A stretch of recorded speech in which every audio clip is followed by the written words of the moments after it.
readers, reviewers, countrymen, lend us your ears.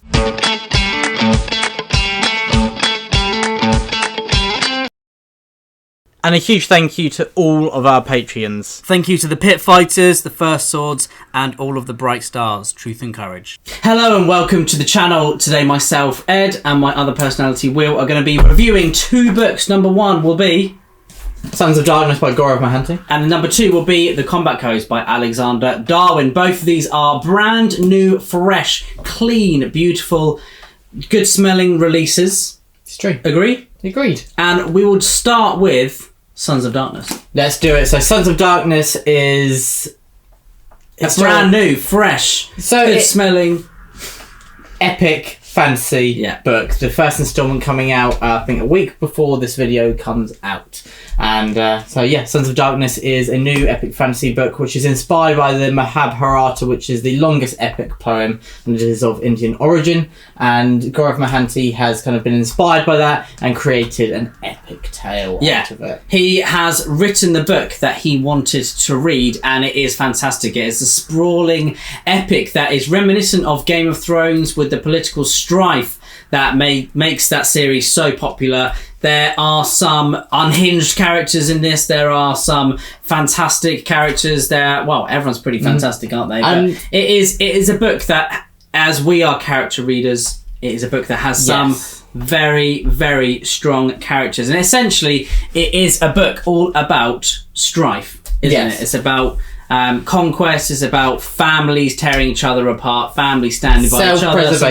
It's self-preservation in the Game of Thrones very much style. Yes, and as we said, we are character-driven readers, and I love that we have characters from a huge array of backgrounds, where we have those who are at the top making the decisions that impact everyone else, and then we have those lower down in society who don't have as much power, but they still have a role to play. And I absolutely love that, and this is a book that also... it really explores kind of the power given to women and the men as well, and I really enjoy kind of that dynamic with it, because we have some women who are they have a huge role to play as well, and they are very influential and they use that power as well, and I really enjoyed that kind of lens on Sons of Darkness, that we have characters, as I said, from a whole array of backgrounds and motivations as well, where they're all playing within their own aims and motivations. They're not all aiming for the same goal. It's not like the kind of traditional fantasy quest where everyone's aiming for the end jewel or the throne. They have their different goals. Some are driven by revenge, some for self-preservation, others for wealth, others for power, and there's many more besides that, and some that we have not discovered yet, but we feel there are undertones. These characters are very well realised. Everyone else, as Will said, they all have their goals, they all have their inhibitions, and there are no good or bad. This is very much the first law, set in India, essentially, isn't it? There is an element of dry and dark humour to it. There is some fantastic action set pieces. There are characters that what they say is not what they feel, and I love that you're always on your toes. You're always guessing what the character's going to be doing next. You are always in fear of turning the page, because you know that there is something bad that's going to happen, and Gourav Mohanty really keeps you on your toes. He has 6 POVs. Each of them are vastly different from one another. There may be one is essentially a good character, but the other 5, no way. It just depends who you like to read from more. And but still, you are rooting for them in aspects, aren't you? Because you understand their motivations, even if you... Because they're human. Exactly, because they're human. Even if you think, that's not right. Morally, that really is not right. But you still feel drawn to them because their motivation, they're justifying it, even if they're trying to fool themselves. It's still really interesting looking at that psychological element, and it really is a character study in that aspect as well. And Sons of Darkness, really well written, so it's very fluid, and I really liked how strong prose. They're usually kind of shorter. They're not really short chapters like Mike Shackle. They're a little bit longer than that, but they're not long chapters, and that means that you're jumping to and fro from different POVs, and it feels very sharp in that aspect as well. And you touched upon the humour, which I think hasn't really been mentioned by many people that I've heard raving about this book, and that is the kind of satirical aspect, which is dark humour. You often feel like you shouldn't be laughing, especially when looking at many of the politicians in this, and kind of how they're basically puppets being pulled, and they're pretending to react to situations that have already been pre-planned and the answers. They already know what they're going to do. It's all for show. It's a pantomime for the people's effect. And yeah, that has that satirical aspect to it, and I've really enjoyed that as well, because you can't just have a grim book which is kind of darkness after darkness after darkness and then there be no light. Yeah, I mean, they are called Sons of Darkness. And I absolutely is the next book going to be Daughters of Light? I have no idea. That sounds a bit too positive for a book of this tone. And so look at that cover, how incredible! I really love the kind of the black and the gold. It was very striking, and also I really love kind of the wolf looming over this person as well. It's quite metaphorical in a way, where everyone is just ready to be swallowed up by the events. The cover is what you should expect in the book, definitely. Yeah, and we've not even touched upon the fantastical aspects, because it is set in the real world. Many years ago, it is set in the real world. But the prologue introduces us into kind of the mythology and kind of the background, which it will play a larger role to come. Yeah. I challenge you to read the prologue and then not be utterly hooked and turn the page. It's one of the best prologues I've read. One of the best prologues, very reminiscent of a Joe Abercrombie book, really, I think.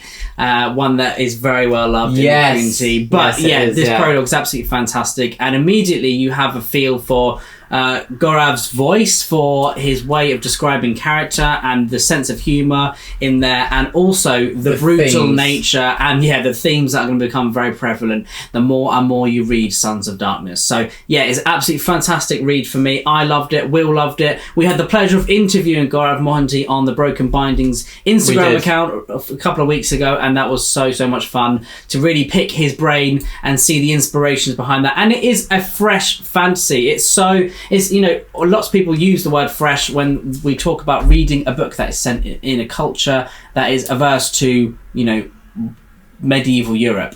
This is definitely not medieval Europe, and I think it is one of its strongest aspects, because it really plays into that this book is unlike no other in the fantasy genre.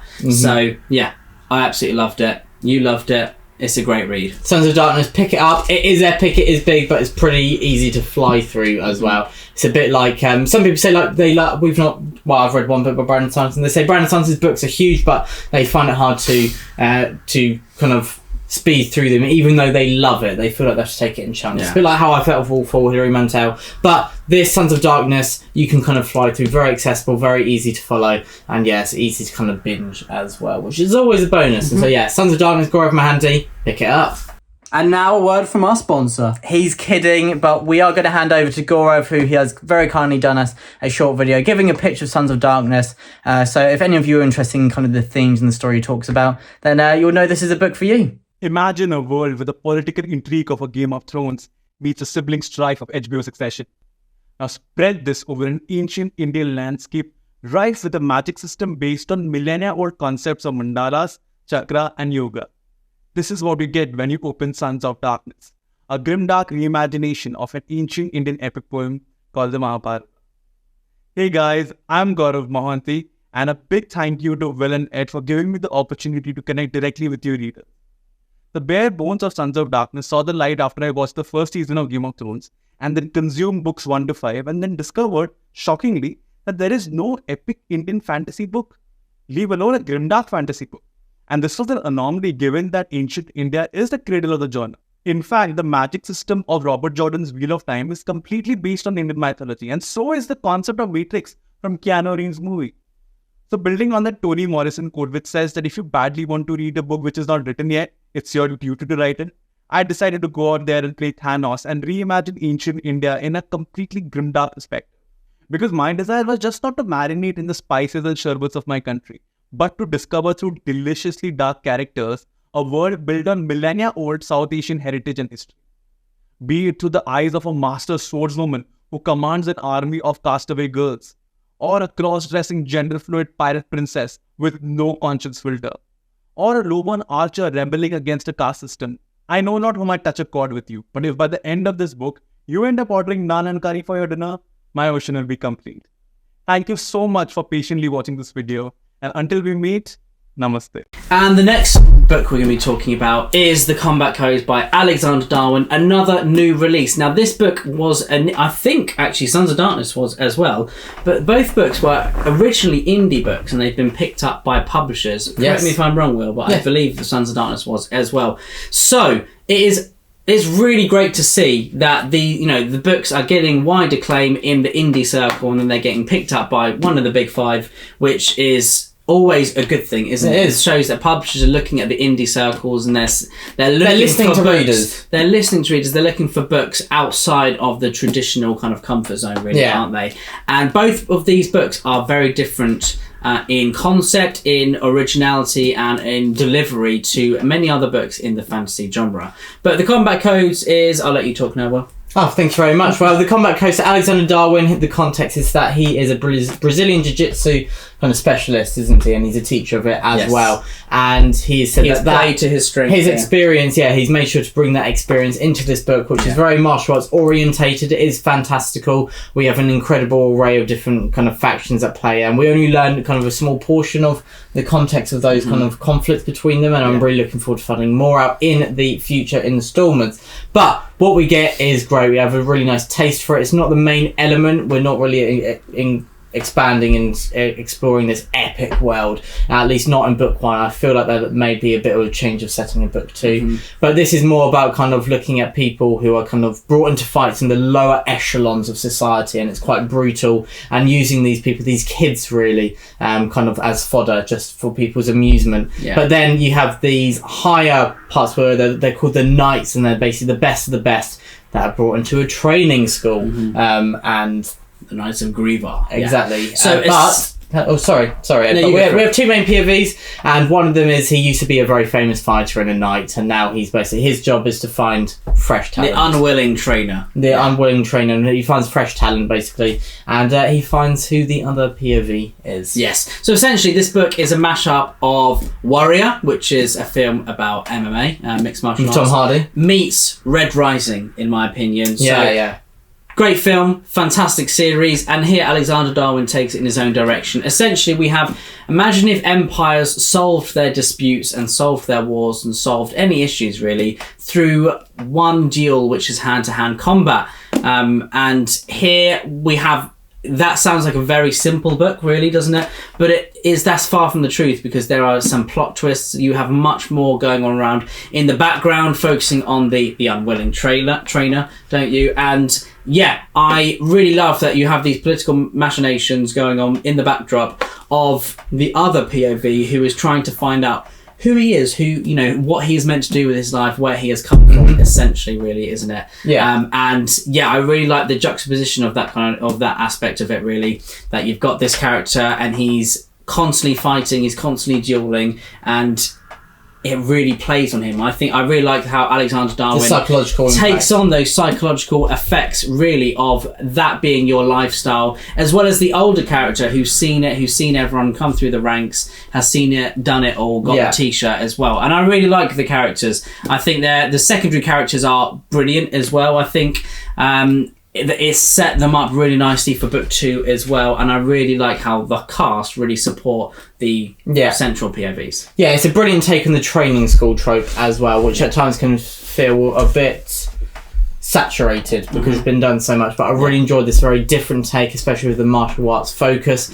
And I love also that a core drive of this book is the mysteries, which we do not discover all the answers to, at least not straight away. And I really love how we have those, and the hooks are set in pretty early by Alexander Darwin, where I was very intrigued to find out these answers within a few chapters, and then as you slowly, very cleverly get fed bits of information and the puzzle pieces start to fall together, and then you realise, you created the wrong image and you need to mix them and then create another image, and you find out many answers at the end, which were absolutely shocking, but I really enjoyed that aspect, and I love books that kind of bring those elements of mystery to the forefront. And Combat Codes definitely did that, and in a way that often I think it's hard to do mystery, especially when it's not the main focus, and it makes it feel a bit clunky.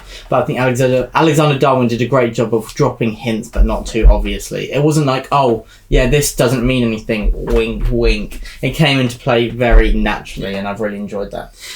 So there you have it. 2 books we really both enjoyed, which is great, and 2 new releases. The fantasy genre is going in a beautiful direction, and it's great to see these books just doing well. Another really cool cover. Another great cover. So let us know in the comments below if you have read either of these. If you're interested in any other books from Mark Lawrence's BFG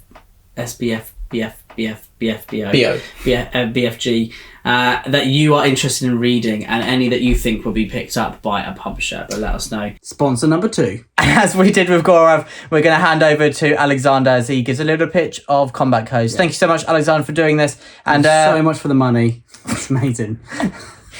I'm joking. I wish. Hello, I'm Alexander Darwin, and I wrote this book, The Combat Codes. It's a science fantasy that takes place in a world where wars have been replaced with single unarmed combat between champions that are elected by their nation. And the story follows 2 primary POVs. One is an older, grizzled ex-fighter, and he drinks far too much. His name is Murray Pearson. And our second POV is a teenage boy named Seago, who is a bit of a fighting prodigy with a mysterious path. And the book does follow the lone wolf and cub trope, which I'm a big fan of when these 2 characters intersect. We also find ourselves in a combat academy. I am a martial artist. I teach Brazilian Jiu-Jitsu. I'm a big fan of mixed martial arts, so that does play heavily in this book. I treat martial arts a bit like a magic system, where you don't have to be a martial arts fan to enjoy this book, enjoy the action in it. You will learn a lot of the terminology just like you would learn a magic system. And the reason I call it science fantasy is there are elements literally within the book, such as the rings that the fighters compete in, that influence them based on the type of elements. So a certain type of ring might make the fighters angry or vengeful, and that might cloud their mind, whereas another type of ring might make the crowd around them, the jeers or the cheers, affect them more heavily. So not only are they fighting an opponent standing across from them with the stakes of their entire nation riding on that match, but also they're fighting themselves and the effect of the aura of the element that surrounds them in the ring. So if you're a fan of the Master Apprentice, Lone Wolf and Cub trope that you'd find in The Mandalorian or The Witcher or The Last of Us, I think you'll definitely enjoy this book. Also, if you're a fan of the academy setting, the combat school setting that you'd find in books like Red Rising or Blood Song, or even Jade City has a bit of an academy setting in that, as well as martial arts, I think you would enjoy the combat codes. And thank you to the Brothers Gwyn for having me on the channel, and I hope you guys enjoy this book if you pick it up. Just say Fonda Lee is on the front saying brutal and relentless. So that is not a picture of Fonda Lee, by the way. That is a quote. It's a dragon. It is a dragon. It is a dragon. But everyone, thank you so much for watching. Hopefully you pick up... Do you want to hold that for a second, Ed? I'll pick it up, yeah. If you... these are the 2 books we talk about. 2 5-star reads, because we absolutely loved these. Mm-hmm. And so we're really happy to be talking about these, and we hope that you pick them up. Please let us know if you have already, if you're planning to, if you're currently reading them, if this has intrigued you, if you've read any other releases lately that we would love to hear about. Please let us know in the comments below. Looking forward to chatting to you down there, down below. But everyone, Strength and courage. The Brothers Gwyn. Brothers Gwyn.